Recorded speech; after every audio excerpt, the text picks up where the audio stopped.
Ricky Rai Lamborghini ಕಾರ್ನಲ್ಲಿ drifting ಮಾಡಿದ ಪ್ರಕರಣಕ್ಕೆ ಸಂಬಂಧಿಸಿದಂತೆ ಮಾಧ್ಯಮಗಳ ವರದಿ ಬಳಿಕ ಸಂಚಾರಿ ಪೊಲೀಸರು ಅಲರ್ಟ್ ಆಗಿದ್ದಾರೆ. ರಿಕ್ಕಿ ರೈ ಲ್ಯಾಂಬೋರ್ಗಿನಿ ಕಾರ್ನಲ್ಲಿ ಡ್ರಿಫ್ಟಿಂಗ್ ಮಾಡಿದ್ರು ಅನಿಲ್ ಕುಂಬ್ಳೆ ಸರ್ಕಲ್ನಲ್ಲಿ. ಮಾಧ್ಯಮಗಳ ವರದಿ ಬಳಿಕ ಸಂಚಾರಿ ಪೊಲೀಸರು ಅಲರ್ಟ್ ಆಗಿದ್ದಾರೆ. ಡ್ರಿಫ್ಟಿಂಗ್ ಕೇಸ್ ಸಂಬಂಧ ರೀಲ್ಸ್ ಮಾಡಿದ್ದಾರೆ ಪೊಲೀಸರು.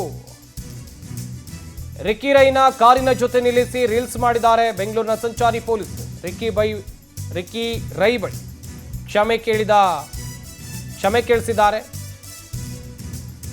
ರಸ್ತೆ ಸರಿ ಇಲ್ಲ, ಸ್ಕಿಡ್ ಆಗಿದೆ ಅಂತ ಹೇಳಿ ವಕೀಲರು ಟಾಂಗ್ ಅನ್ನು ಕೊಟ್ಟಿದ್ರು. ಆದರೆ ಬಂದರು ಬಾವ ಬಂದರು ಹಾಡಿನ ಜೊತೆಯಲ್ಲಿ ರೀಲ್ಸ್ ಮಾಡಿ ಪೋಸ್ಟ್ ಮಾಡಿದ್ದಾರೆ. ಬ್ರೇಕ್ ಹಾಕಿದಾಗ ಸ್ಕಿಡ್ ಆಗಿದೆ ಅಂತ ಹೇಳಿ ಲಾಯರ್ ನಾರಾಯಣ ಸ್ವಾಮಿ ಅವರು ಹೇಳಿದ್ರು. ವಕೀಲ ನಾರಾಯಣ ಸ್ವಾಮಿ ಅವರಿಗೆ ಟಾಂಗ್ ಕೊಟ್ಟಿದ್ದಾರೆ ಬೆಂಗಳೂರಿನ ಪೊಲೀಸರು. ಸೋಷಿಯಲ್ ಮೀಡಿಯಾದಲ್ಲಿ ಪೋಸ್ಟ್ ಅನ್ನು ಹಾಕಿದ್ದಾರೆ ಸಂಚಾರಿ ಪೊಲೀಸರು. ರಿಕ್ಕಿ ರೈ ಲ್ಯಾಂಬೋರ್ಗಿನಿ ಕಾರ್ನಲ್ಲಿ ಬೆಂಗಳೂರಿನ ಅನಿಲ್ ಕುಂಬ್ಳೆ ಸರ್ಕಲ್ನಲ್ಲಿ ಡ್ರಿಫ್ಟಿಂಗ್ ಮಾಡಿದ್ರು. ದೊಡ್ಡ ಮಟ್ಟದಲ್ಲಿ ಆಕ್ರೋಶ ವ್ಯಕ್ತವಾಗಿತ್ತು. ಪೊಲೀಸರು ನೋಟಿಸ್ ಅನ್ನ ಕೊಟ್ಟು ವಿಚಾರಣೆಗೆ ಕರೆಸಿಕೊಂಡಿದ್ರು. ಸದ್ಯ ಅವರ ಬಳಿಯಲ್ಲಿ ಕ್ಷಮೆ ಕೇಳಿಸಿದ್ದಾರೆ.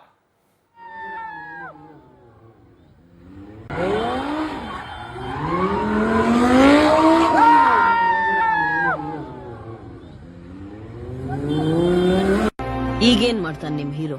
A few moments later.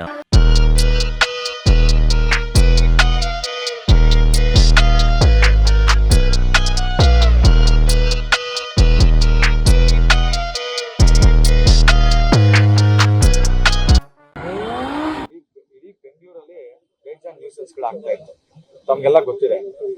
Anil Kumble circle ಅಲ್ಲಿ ಲ್ಯಾಂಬರ್ಗಿನಿ ಕಾರಲ್ಲಿ ಒಂದು ಆಗಿದೆ ನ್ಯೂಸೆನ್ಸ್ ಅಂತ. ಮಿಡ್ ನೈಟ್ ಅಲ್ಲಿ 2 ಗಂಟೆ 3 ಗಂಟೆಯಲ್ಲಿ ಯಾವ್ದು ನ್ಯೂಸೆನ್ಸ್ ಏನು ಆಗಿಲ್ಲ. First point. ಎರಡನೇದು, ಅವಾಗ ಜನನು ಯಾರು ಇರೋದು ಇಲ್ಲ. ಅವತ್ತು ಗಾಡಿ ತಗೊಂಡು ಡ್ರೈವರ್ ಆಕ್ಚುಲಿ ಒಂದು ವರ್ಕ್ಶಾಪ್ ಅಲ್ಲಿ ಸರ್ವಿಸ್ ಅಲ್ಲಿ ಇರುತ್ತೆ ಗಾಡಿ ತಗೊಂಡು. ಆಕ್ಚುಲಿ ಅದು ಅವರು first of all Ricky Rai ಅವ್ರದ್ದು ನೀವು ತೋರಿಸಿದ್ದೀರಾ. ರಿಕ್ಕಿ ರೈ ಅವರು ಗಾಡಿ ಡ್ರೈವ್ ಮಾಡ್ಕೊಂಡು ಬಂದು ಈ ತರ ಎಲ್ಲ ಆಯ್ತು ಅಂತ. ಡ್ರೈವರ್ ಕಾರ್ ತಗೊಂಡು ಬರ್ಬೇಕಾದ್ರೆ ಆದಂತ ಒಂದು ಇನ್ಸಿಡೆಂಟ್ ಅಷ್ಟೇ. ಅದು ರಿಕ್ಕಿ ರೈ ಅವರಿಂದ ಆಗಿರೋಂಥದ್ದಲ್ಲ.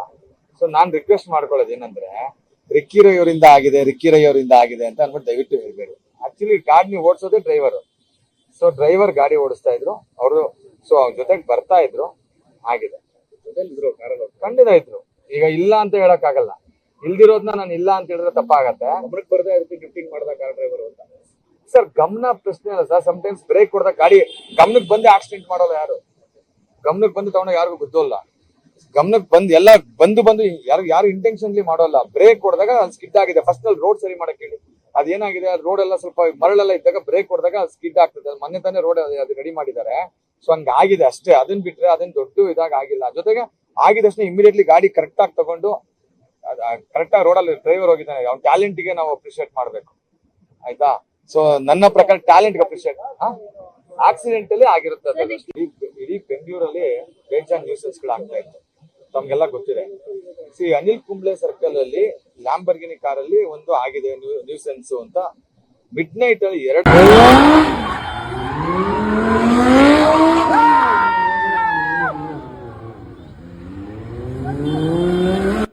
ಈಗೇನ್ ಮಾಡ್ತಾನೆ ನಿಮ್ ಹೀರೋ?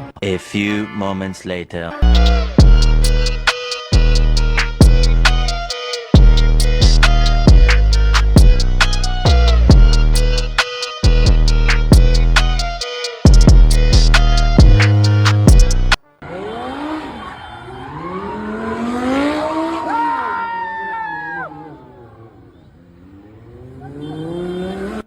ಈಗೇನ್ ಮಾಡ್ತಾನೆ ನಿಮ್ hero? A few moments later.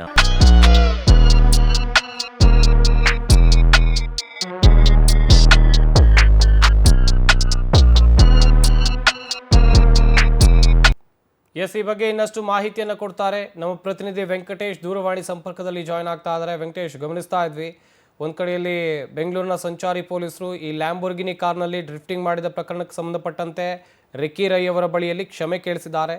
ಇನ್ನುಳಿದಂತೆ reels ಕೂಡ ಮಾಡಿಸಿದ್ದಾರೆ. ಕುರಿತಂತೆ ಮಾಹಿತಿಯನ್ನು ಕೊಡ್ತಾ ಹೋಗೋದಾದ್ರೆ ಸಂಬಂಧಪಟ್ಟಂತೆ ಈಗಾಗಲೇ ಏನು ಕಾರನ್ನ ಚಲಾವಣೆ ಮಾಡಿದಂತಹ ಡ್ರೈವರ್ ಮತ್ತೆ ಓನರ್ ಆಗಿದ್ದಂತ ರಿಕ್ಕಿ ರೈ ಇಬ್ಬರನ್ನು ಕೂಡ ಕಬ್ಬನ್ ಪಾರ್ಕ್ ಪೊಲೀಸರು ನೋಟಿಸ್ ಅನ್ನ ಕೊಟ್ಟಿದ್ರು. ವಿಚಾರಣೆಗೆ ಹಾಜರಾಗಬೇಕಂತ ಹೇಳಿ ನಿನ್ನೆ ಕೂಡ ಬಂದಿದ್ರು. ಅದರಂತೆ ಅವರಿಗೆ ನಿರೀಕ್ಷಣಾ ಜಾಮೀನನ್ನು ಕೂಡ ಪಡ್ಕೊಂಡಿದ್ರು. ಅವರ ಪರ ವಕೀಲರಾದ ನಂತರ ಮಾತನಾಡಿದಂತ ನಾರಾಯಣ ಸ್ವಾಮಿ ಅವರು ಕೂಡ ಹೇಳ್ತಿದ್ರು, ಅಂದ್ರೆ ಕಾರನ್ನ ಡ್ರೈವಿಂಗ್ ಮಾಡುವಂತಹ ಸಂದರ್ಭದಲ್ಲಿ ಅವರ ಕಾರ್ ಡ್ರೈವರ್ನ ಒಂದು ಟ್ಯಾಲೆಂಟ್ ಅನ್ನ ನೋಡಬೇಕು. ಈ ರೀತಿ ರಸ್ತೆಗಳು ಸರಿ ಇಲ್ಲ ಅಂತದ್ರಲ್ಲೂ ಕೂಡ ಇಷ್ಟು ಚೆನ್ನಾಗಿ ಅವರು ಕಾರನ್ನ ಓಡಿಸಿದ್ದಾರೆ ಅನ್ನೋ ರೀತಿಯಲ್ಲಿ ಅವರು ಕಾಲ್ ಎಳೆದಿದ್ರು. ಅದಾದ ಬಳಿಕ ಕೂಡ ಟ್ರಾಫಿಕ್ ಪೊಲೀಸರು ಕೂಡ ಅವರಿಗೆ ಕೌಂಟರ್ ಕೊಡೋ ರೀತಿಯಲ್ಲಿ ಆ ಒಂದು ಕಾರ್ನ ಏನು ಒಂದು ಮುಂಭಾಗದಲ್ಲಿ ರಿಕ್ಕಿ ರೈ ಅವರನ್ನ ನಿಲ್ಲಿಸಿ ಒಂದು ಫೋಟೋವನ್ನ ತೆಗೆದು ಕೂಡ ಅದೊಂದು ಸಾಮಾಜಿಕ ಜಾಲತಾಣದಲ್ಲಿ ಒಂದು ಪೋಸ್ಟ್ ಅನ್ನು ಕೂಡ ಮಾಡಿದ್ರು.